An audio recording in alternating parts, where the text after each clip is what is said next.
I'm not making any predictions now, but I think we're going to be getting a Pokemon Presents sometime in the summer. Now, obviously, that isn't anything like too big or too surprising. We've had them in the past. Like, there's almost always a Pokemon Presents in February, obviously, for the anniversary like we had this year. But throughout the years, we've seen that Pokemon Presents happen in the summer, you know, August, sometimes June, sometimes July even. It all comes down to Pokemon Presents, which, no,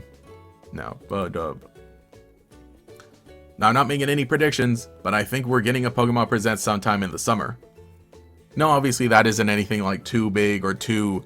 No, obviously that isn't like anything too wild. In the past, we have had those. Like, obviously, there's a Pokemon Presents in February for the anniversary. We had one this year, obviously, the 30th anniversary one. But throughout the years, we've also seen that normally in the summer, like August here, August, June, July even, there has been Pokemon Presents because normally that's the cycle of it. There are two in the year. One at the very beginning to start things off, one in the summer to clarify some stuff, maybe announce some new things as well, and especially because we're at the point where we've gotten over all of our new Pokemon stuff, right? That video I made a while ago saying like we got a lot of Pokemon stuff for the spring, but as the spring is wrapping up in May, those are my thoughts. Now, I'm really saying this because we got a video. I did a little short on this on the main channel, but we got a little video of this here, Pokemon Winds and Waves things. You know, when I saw on my phone a notification for like, oh, Pokemon uploaded a Winds and Waves video, I was like, what? Are we getting a new trailer already? No, it was the Orchestra, NHK Symphony Orchestra, performing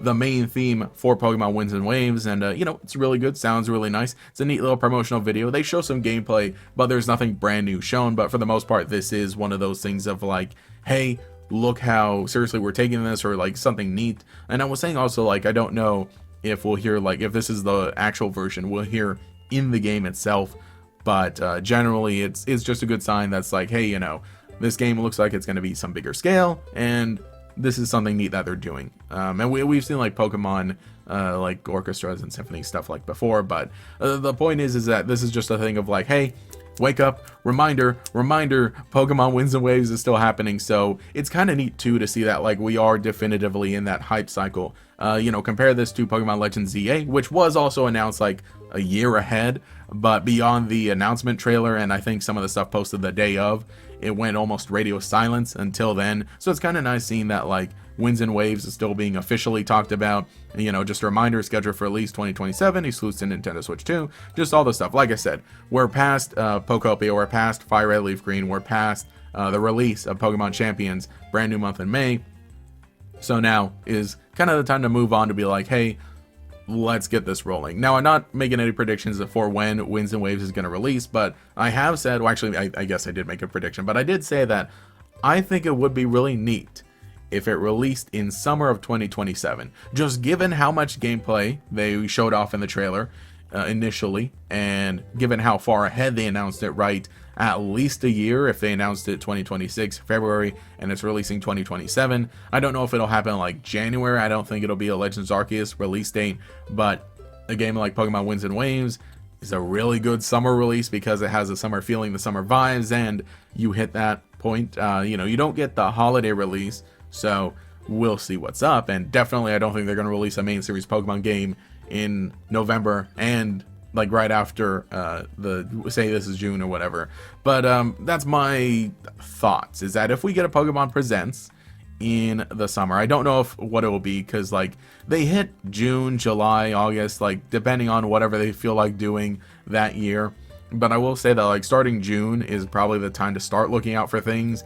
And then if we make it all the way through August, if we get to September and there's nothing, then okay, you know, give it up. I'm pretty sure 2023 was one that they did they skip? I can't remember it actually, but point is, yeah, just last year we had one in July, and that's also an opportunity for more spin-off games, right? Say if one does happen sometime summer this year, then sure, we could potentially get a release date for Winds and Waves, but also maybe some announcement of some brand new stuff as well. What else is on the horizon, especially for the Switch 2, and hopefully some spin-off games that are like, you know, a full-on campaign. Pokopia was actually announced pretty it was announced a little less than a year before it came out, I think, so that was a pretty quick turnaround. Obviously, the game itself took however many years to develop, but by the time that they were ready to show something off, it was still a few months, right? Or it was a pretty quick turnaround, I feel like.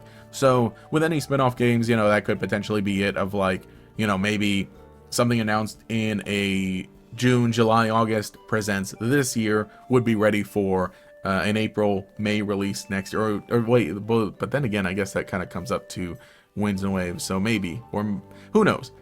Point is that I think the Summer Direct is going to tell us what's going on. So if there is some spin-off game, if it does say like, hey, spin-off game coming out, you know, June of next year, then that at least gives us a little point of like, okay, that's maybe the next immediate thing to look forward to. Pokemon spin-off game coming out early next year, and then Winds and Waves later. Or who knows, maybe they could even like give us a turnaround of, hey, you know, it's summer, here's a Pokemon game, it is a spin-off, it's not the main series thing, but maybe that's what they do to hit the holiday release, because still very surprising that they would go this much without hitting a holiday release, or at least without hitting like some sort of big game. Obviously 2024, I know I had to think back, but 2024, where we got no game and where we were still waiting for Winds and Waves, we didn't even really get like a big spin-off game at that point, which was also really surprising. You know, of course, Pokemon survived, or I guess what, technically we got TCG Pocket, which, while not the traditional type of spin-off game I would want, that has, you know, beginning, middle, end, and a campaign, and so on, it definitely made them a lot of money. So, who knows what we'll see. But at the very least, that might be my ideal, and maybe my ideal is getting too many Pokemon games so quickly, one right after another. But Summer Presents, we get a release date for Winds and Waves, hopefully summer. If not summer, then sure, fall. I will take that. But obviously some point in 2027, I think it would be nice to have some sort of solid release date. So, but that is the thing. If it does have a fall 2027 release, then really strange that they wouldn't just go ahead and save it for an announcement in 2027 for that Pokemon Presents on Pokemon Day. Or, you know, maybe they'll give us the release date then. Who knows? It's a lot of, you know, all up in the air, but at the very least, I think that, you know, not Bidoof Day, ooh, I should close that one, but, you know, at the very least, I think that now, with this little promotional video coming out, like I said, it does place us solidly right in, maybe not the middle, but decently toward the beginning of the hype cycle for Pokemon Winds and Waves. I think it's really good. Again, you know, recycled footage, but just the fact that they're showing like, hey, look, here's a neat little behind the scenes sort of thing. Here's a way to get really excited for the game. And the fact that they're kind of giving us this piece of music right here, right away, and, you know, sort of isolated from the trailer, and showing that it's, you know, they're treating this as a big deal. I think it's all a good sign. Of course, you know, I really want to see more gameplay trailers. Do those whenever you're ready. Take your time, and I want to make sure that it runs well. Of course, you know, running well, I think that that's pretty like in the bag, at least just because of how Scarlet Violet runs on Switch 2, just because of how Legends EA runs on Switch 2. There's a lot of other stuff that they gotta really show off and really prove to sell it to us, but it's been a fun week at least. We're getting my little crumbs of Pokemon. So let me know what you think in the comments below about Pokemon Winds and Waves. What are you thinking for you know, release dates maybe, or whatever else we might see? That's my food on the way, me getting a notification for that. So I think that's a good time to wrap up the video. Let me know what you thought about this one as well, this neat little promotional thing of the orchestra performing the main theme. I think it sounded really good. Like I said, that was detailed in my short, but it does sound really neat and adventurous. Very perfect for Pokemon Winds and Waves. So if you want to see more videos like this on the second channel, let me know in the comments below. Anyway, this is Gatorx. I will catch you all later.